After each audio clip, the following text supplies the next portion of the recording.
So today I wanted to talk about the Justice card.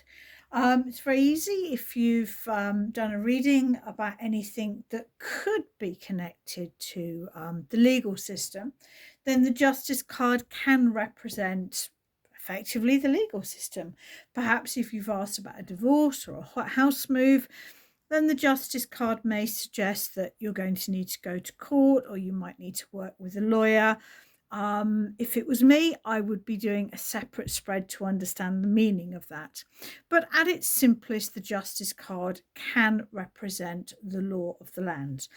But not every reading you do is going to be connected to the law of the land. So what else can the Justice card represent? There is a striking amount of similarities between the Justice card and the High Priestess.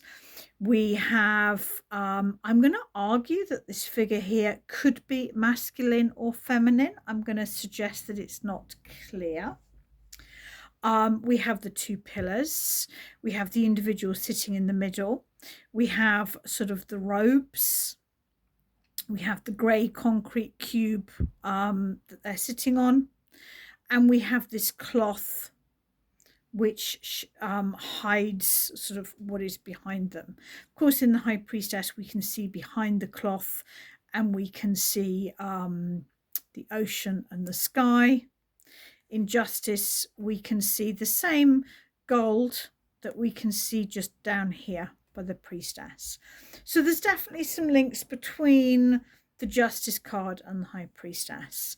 And there are also then links between, of course, all of these cards, the Hierophant, the High Priestess and Justice, because they all have this individual sitting between the two pillars.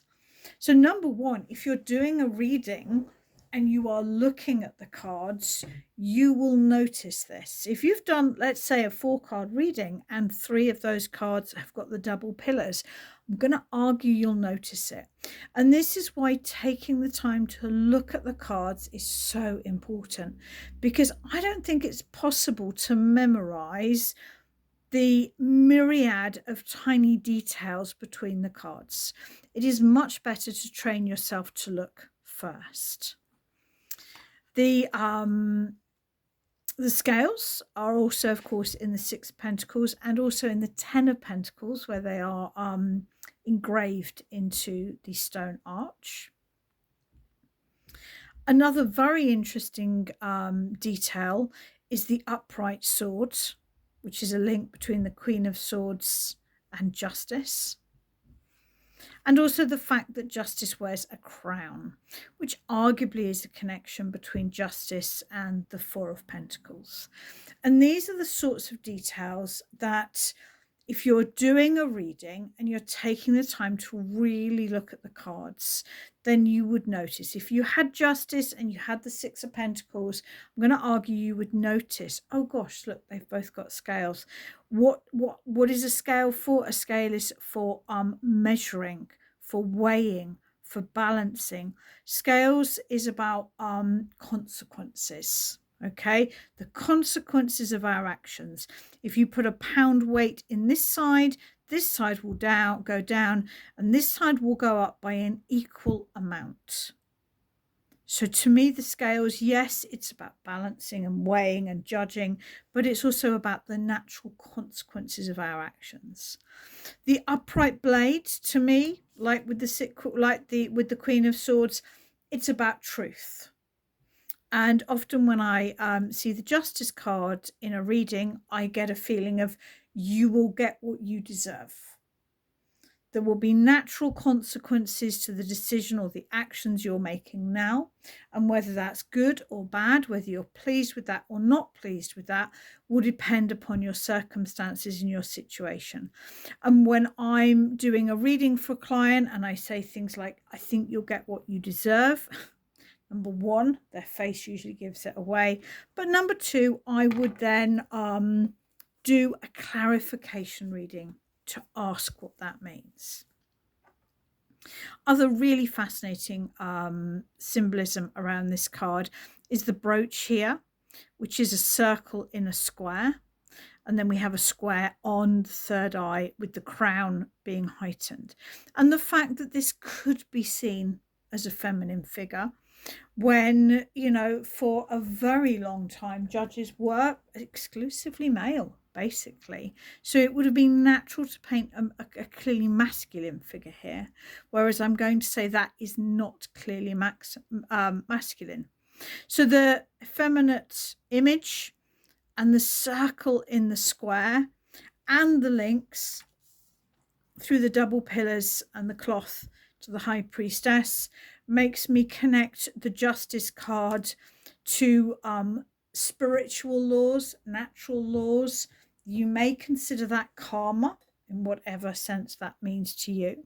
To me, justice is not just the spirit, is not just the law of the land, it's the law of the universe as well, or the spiritual laws that we live by.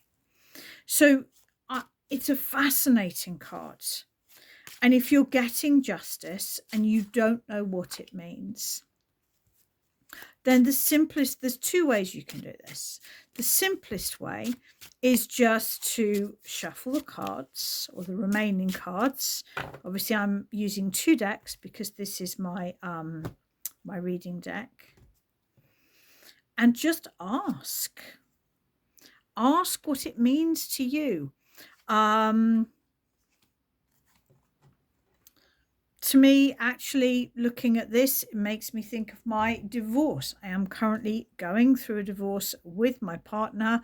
I am in the process of grey rocking him to protect myself from emotional abuse, and I have learned to not care what he says, which is a very useful attitude to an abusive ex-partner. That really resonates with me.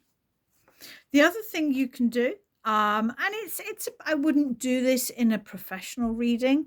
This is much more of a sort of a tool for self-understanding and self-expression, is you can go through the cards, and I will do this off camera whilst I am talking to you, and just keep going until, if I maybe move it up there, until you get the justice card. Now you'll notice that I don't read, it's going to be the last one, isn't it? You notice that I don't read reversals. I prefer to read the symbolism in the card. I don't read books upside down, so I don't read cards upside down. And of course, as I turned the Hierophant, I instinctively and intuitively thought it was justice. You know, and this is why I love tarot. Of course, you know, it's blaringly obvious. They're both wearing white robes. They've both got sort of collars and sashes. They both have a white foot sticking out. There is also, of course, a lot of similarity here between the 2 of Swords sitting on the concrete plinth with the white feet just sticking out. If we look at Justice and the 4 of Pentacles, we can see that the crown is almost identical. Is that telling us that that both Justice and the 4 of Swords are channeling information? I'm almost not giving you answers here, but rather pointing out the visual clues. And there we have Justice. I have no idea what's beneath Justice. Pointing out the visual clues so that hopefully if you're reading for yourself and you're looking at the cards, you'll make connections between these visual clues and it will help you to read the cards better. Justice. Underneath Justice is the Sun. The Sun is about feeling safe, feeling secure, feeling vibrant. I have worked really hard to provide a safe, loving and secure home for my children. Justice is you get, and we have a child on the picture itself. Justice is you get what you deserve. It's time, I guess, based on this reading, that I enjoy that security that I've worked so hard to build myself a little bit more. And I'm going to run with that. I quite like that.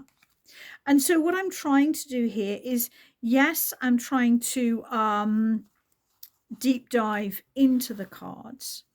And there we have the links between Justice and the Two of Swords, with a very similar stool and the white shoe sticking out.